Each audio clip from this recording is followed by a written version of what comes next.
In this video, we're going to try and run through the major features of Dataharvest in under 5 minutes. Here we go. When one logs in, one is confronted firstly with the public library. The public library has all the probots that the developers have published to it, from which they will get paid. As a user, one would be able to come in here and be able to run any one of these probots by simply pressing the run probot.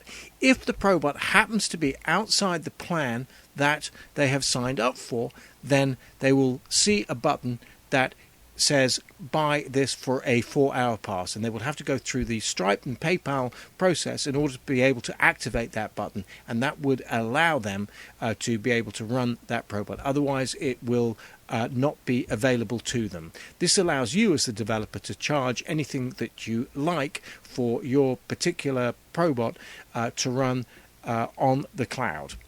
And the private library is very similar to the public library, except it's not been published. So over here it's all of your probots that you have written that you can test and see how they work, etc., etc. In this particular case we've only got one in this particular plan. Now, under the Probot Development Tools, we've got several tabs. Manage My Probot. Under Manage My Probot, again, we've only got one, which is Craigslist. We can go in there and we can edit that.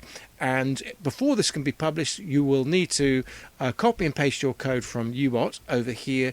You will need to put the input fields into it. In this case, it is just simply 2, but it could be as many as you like.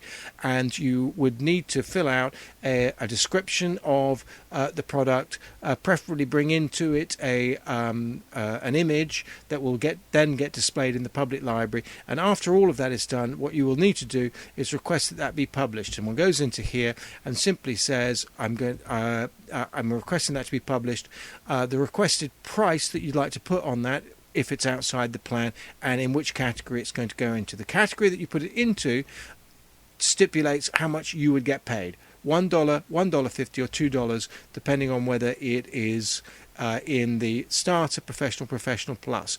If you put it into the private client area, then that can be charged at whatever price you like, and it will only appear in the private library of your client. And you'll notice that a new box pops up, and into that you can put the name of your private client. Add Probot is self-explanatory, that it kicks off the process of being able to put a new Probot in place. Examples. This library hopefully will increase over time. It's only got 3 in it at the moment, and each of those you can go in and view, and you can look at the code there, and if you want to copy that code across into your private library, you simply add that to examples of my Probot and it'll get copied across. The UBot code generator is the subject of really its own tutorial, and there isn't one here. One would create a new one, so I'm not going to go into that in great detail, but fundamentally by putting in a few parameters such as XPath or the general expressions, you are in a position to be able to generate code that you can copy and paste directly into UBot Studio, test it, and then copy and paste it directly into Dataharvest and run it. Apply for that to be put on the public library and get paid for it. Get code from UBot file allows you, if you don't have the code view version of UBot Studio, you can just put that and it'll show you that. My PayPal is where you put in your details so that we can pay you, and paid usage of my probots is the people that have used the probots that you have published, and therefore how much you are owed. You'll notice at this end that there is my revenue is 0. That's because we are still in pilot mode, but that will build up over time. I think if we actually go to the end, we'll see that maybe some of those have started to charge in this particular demonstration mode. Now, moving on to recent runs. Everything that a client or you runs is held in the recent runs. The first 30 are kept here, and you can either rerun that again, download again the result of that run, which would come in a spreadsheet, or you could schedule that. Now, the scheduler is fairly simple to use. One goes in there and decides perhaps that you want to run that, the number of times you want to repeat that. Say you wanted to repeat that for 6 months, and you wanted to do that, therefore you'd be doing that once a week. You simply would save that, and that would now be scheduled. That would then appear Well, here's the schedule list. Let's go on to that. So that's been added to the schedules. Oh, need to shorten that field over there, but let's not worry about that now. You've got your schedule list and your schedule history.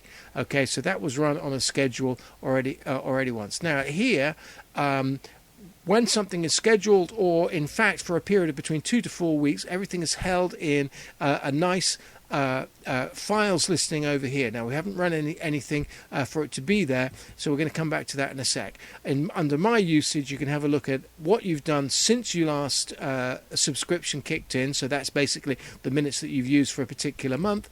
Your payment history. There we've got this was a starter price there at $7.90.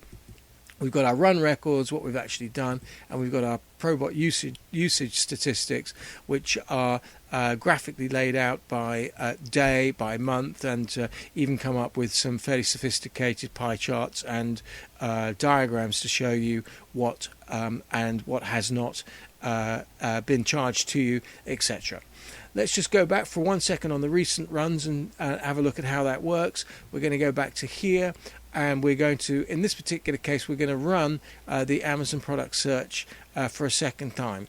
And we're going to run that, and we're going to run that Probot. Simply press that button. Now, could have changed those parameters into something else. And we're going to sit back, and that is going to run. It's going to get queued in a minute, and then one's going to be able to download and look at that.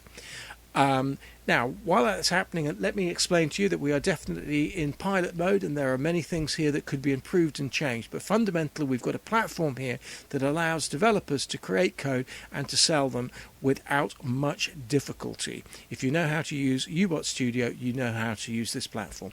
There we go. It's coming in progress over there. As soon as that is completed, we can either run the download over there, and I'm going to go back into my files to show you exactly what happened in this instance, and you'll see that now we've got a directory, Amazon product search. In it, we can see there's a log file. We can have a look at that log file without actually downloading it, and there it is. It's completed 3 pages.